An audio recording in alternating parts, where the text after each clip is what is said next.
So my daughter Pippa asked me to do an arrangement of a song for her. It was a song called She Has No Time by a band called Keane.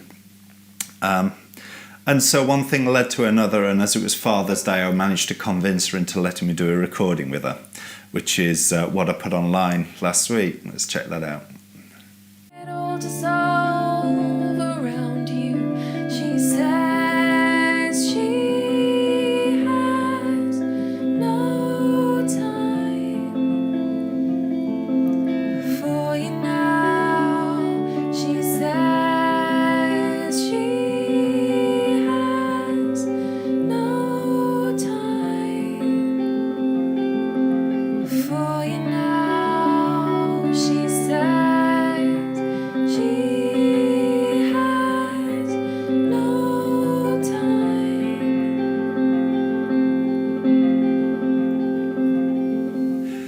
So if you want to hear all of that, I'll put a link in the video. But anyway, it was a fun song to do, and it was interesting as well because the original is all keyboards. It's all very sustainy keyboards, lots of pads and things like that, which don't necessarily lend themselves to a guitar equivalence, which was why I found it fun to do actually. Anyway, I thought this week what I'd do is break the song down, so if you want to have a go at playing it yourself, you can. So let's zoom in and do it. Okay, so the first thing you'll notice is that I've got a capo on the 5th fret. The reason why I'm using one is because it changes the tonality of the guitar. It gives you a different set of open strings to play with, and it gives a kind of a different resonance to the guitar. It's no easier to play with a capo on at the 5th fret than it is to play the chords down in the root position. It's just to give you those sustaininess, so you can use the open strings as pads in the song, because I think that's kind of important for a song like this. Now the intro, if you listen to the record, he's basically playing what sounds like random notes, but they're all notes out of an A sus2 chord, so you can hear that B to A kind of a sound. And if you don't know your A sus2, just put an A minor on and then take your first finger off.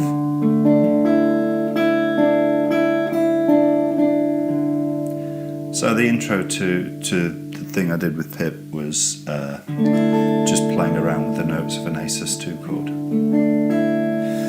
And then the first real chord is A minor, and I'm just playing the A, D, G and B strings, just keeping things nice and close, and I'm just punctuating the first beat of every bar with a chord.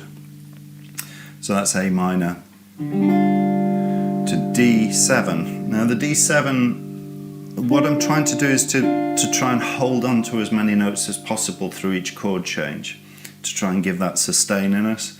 So the D7 I'm just playing by taking my second finger off and playing the inner string still. To G, and again I'm just playing the inner string, so I'm not bothering with that high note. To C major 7th, and again you can hear how I'm holding the G and the B through that chord change as well. G to C major 7th, then back to A minor, and then there's a little chord change on the second bar here, which kind of harmonically is like a E minor to D, but you've got A in the bass and you've got a B sustaining as well. So I'm playing an E minor with an A bass, and then I'm playing F sharp and A and holding that open B and holding that open A string. So that's, and the other way I'll do this is play the G on the D string and the B on the G string with the open B as well, which gives a nice sort of movement against those open strings. Hear that compared to this one? They're both harmonically the same. So I'll use both through the song. Second time round the song, I start to introduce my picking pattern. Just a little bit, just to sort of introduce it across a couple of the chords. And it's a Travis picking pattern, so all I'm doing is thumb, second finger, thumb, first finger, thumb, second finger, thumb, first finger.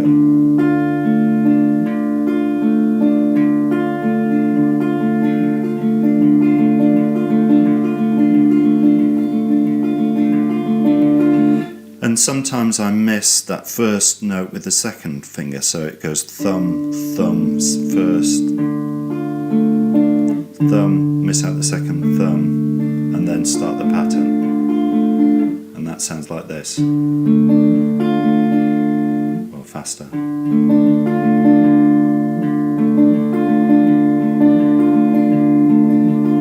So you can mix those two up.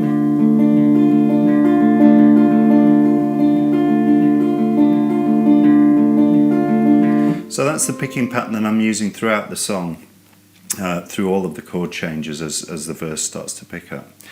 So the second time is around the verse is pretty much the same as the first, but I'm just interspersing some picking pattern. And then it goes on to the chorus.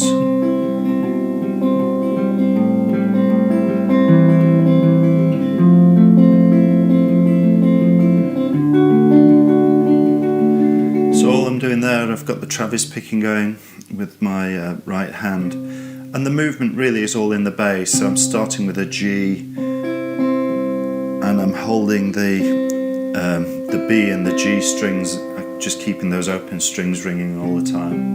So G in the bass, move down to F sharp in the bass, E in the bass, B in the bass, to a C major 7th chord, and then to A major. And that's really the harmonic hook of this song. It's that juxtaposition of A minor through the verse, and then in the chorus you go to an A major chord. The other way I'll play the chorus is by holding on to this D string on the B, this D note on the B string. So if I play the whole,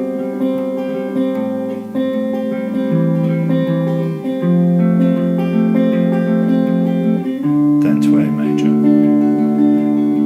So either open B,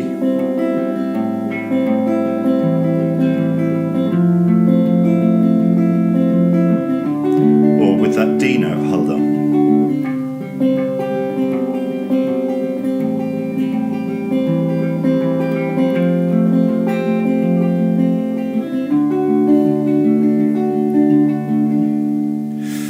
Okay, so that's the verse.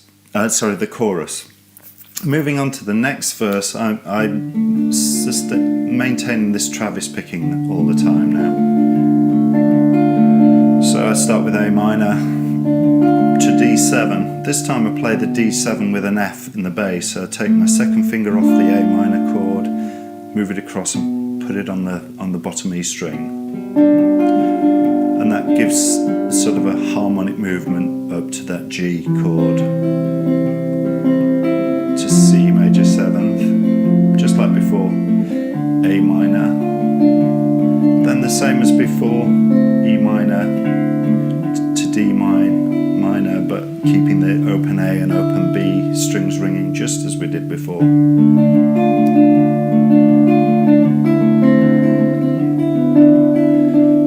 Or you can do the other pattern.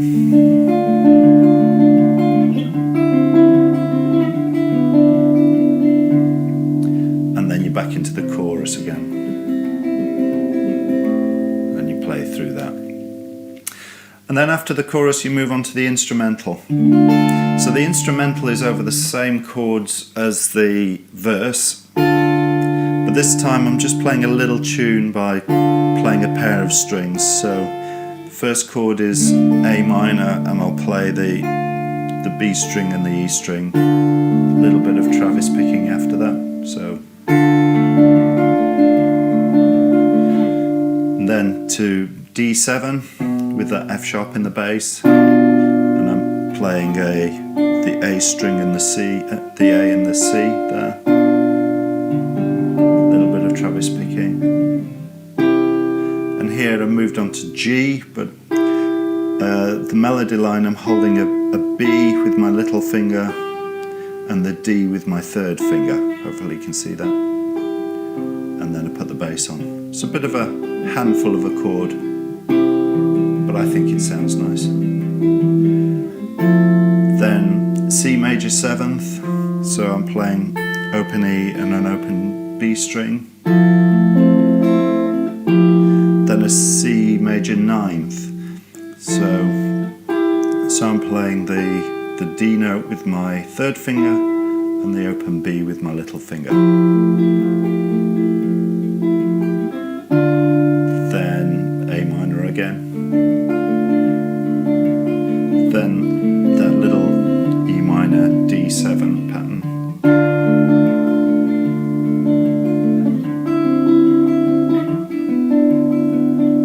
And then we're into the bridge. Now the bridge I try and keep as simple and as calm as possible, because this is where the voice starts to really build up. So you don't want a lot going on harmonically. You want to let the voice carry this section. And all I'm doing here is I basically play the bottom 4 strings only, and all I'm doing is moving the bass line. I'm keeping it's a G chord, the bottom 4 notes of a G chord, so I've got a G in the bass and a B on the A string, and letting the other 2 strings ring out.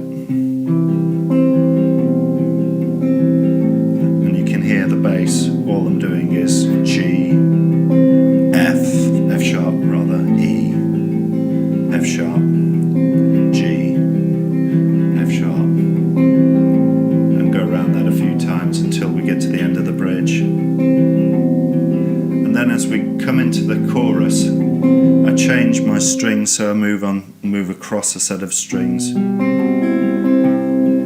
go back into the chorus, just like we played before. Either with the open B or with the third finger on that D note.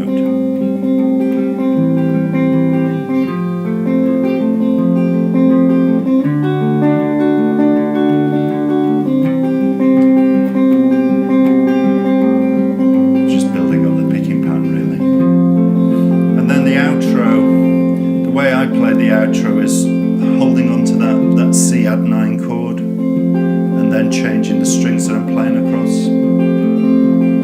So I'd play between the E, the B and the G strings, and then to change the chord I take my third finger off to play that C major 7th chord, and you can put your third finger back on again. Creates quite a nice sound.